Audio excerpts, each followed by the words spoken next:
Hello, Miranda July.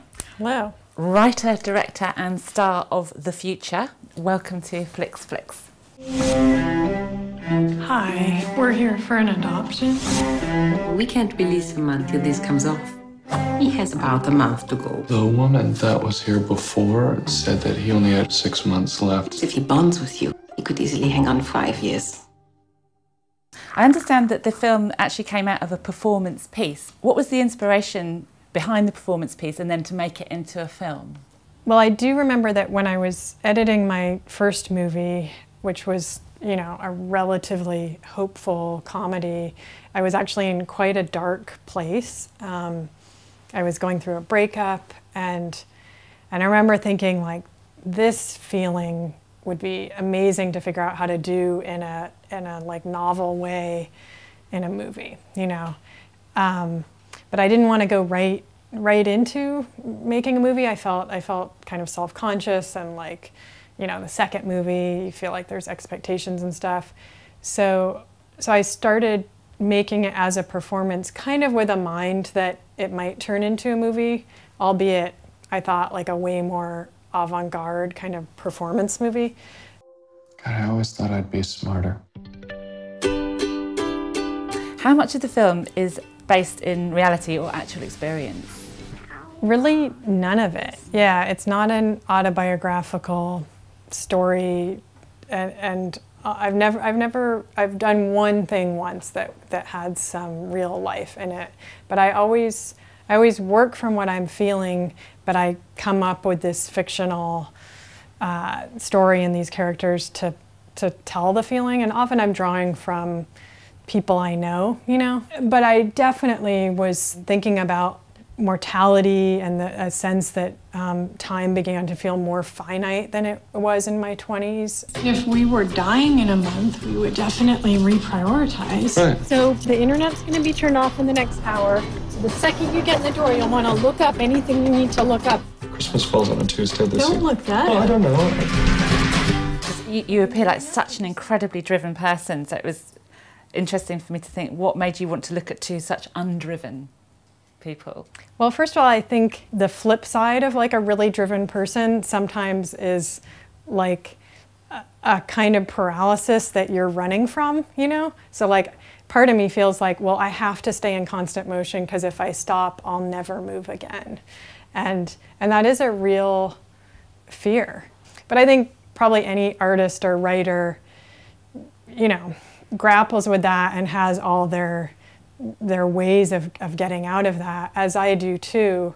And I kind of put all those ways, all those saving graces into Jason, the character that Hamish plays. 30 days, 30 dances. I emailed everyone, they're all waiting for it. No one cares. I know. You're pregnant. We both are. How does it feel? It's a drag, but it's also amazing. We're here to enroll our daughter Jaylene in pre-ballet. And I loved all those kind of really unusual pieces, and the use of metaphor in the film I thought was so brave and funny, like the cat and the t-shirt and the stopping of time. I mean, would it be right to say that it's a device that you really enjoy? Yeah, no, I do feel most agile when I'm less literal. And so I'm never doing it to just be whimsical and show just how kooky life is. In fact, in this movie, it's usually to go deeper into like pain or heartbreak that I become less literal. And yeah, there's something like, you know, that you're in surprising territory, and hopefully you're surprising the audience, but you're also kind of waking yourself up. You're not just asking actors to, you know, look upset. You're saying, now really stop time. Stop it with how would, you know, it's like you're giving, it kind of shifts the focus from the like, you know, trying to nail the emotion dead on, and gives you something that seems to have more consequence, that can really embody the feeling. I have to tell you something. What? One thing is that I'm wild.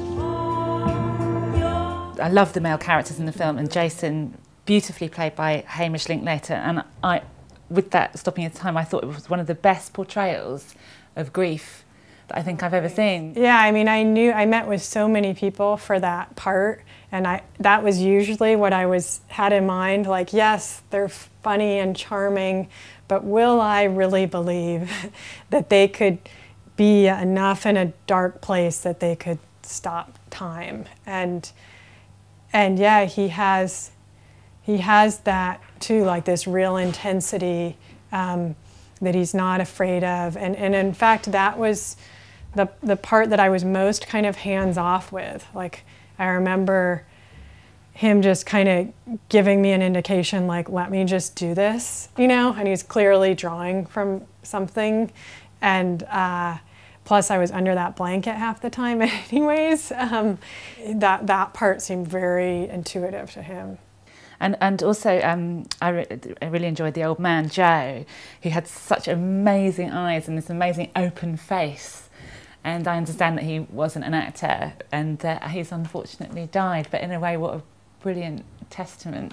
He was so, yeah, like you said, so open and just kind of emotionally all right there in his eyes. And also there were some connections to the movie. I mean, just the fact that he was at the end of his life and he talked about it and knew it and was so matter of fact. You know, when I was here so busily, you know, philosophizing about immortality, it just suddenly seemed really important to have this different perspective, and that Jason could kind of have the revelation that I had when I met Joe. But he was a total non-actor. I mean, this is like a retired house painter. Did he play the moon as well? He played the moon, yeah. His lovely voice. If it's going to work out, could you just give me a little indication? I don't know anything. I'm just a rock in the sky. Miranda July, thank you so much for your time. And you're the third release for Picturehouse Entertainment, so you're joining this fledgling distribution arm, which must be pretty exciting yeah, too. It's really wonderful. So glad to be a part of this world here. Yeah, thank you very much. Thanks.